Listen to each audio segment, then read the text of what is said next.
Another day, another basketball stories na naman ang pagkikwentuhan natin.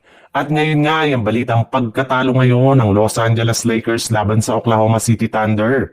At ang balitang pagkuha ng Golden State Warriors kay Jeremy Grant.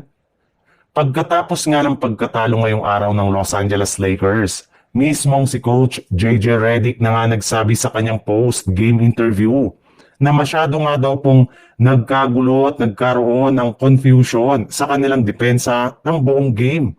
At siya nga mismo ang may kasalanan ng kanilang pagkatalo ngayong araw.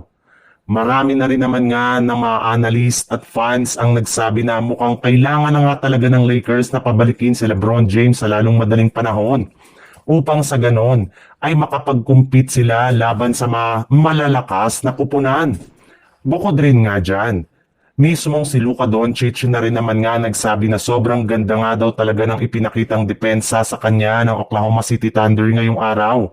Na siyang rason bakit nakagawa siya ng kanyang worst performance ngayong season. Sa ibang balita naman, marami nga nagsasabi ngayon na dapat na nga daw nilang ituloy na ang pakikipag-trade nila sa Portland Trail Blazer para makuha si Jeremy Grant. Gamit si Jonathan Kuminga na patuloy pa rin na nagiging inconsistent ang performance sa kanilang mga laro. Napatunayan na nga na hanggang scoring lamang ang nagagawa nito para sa Lakers at nagiging liability pa pagdating sa depensa.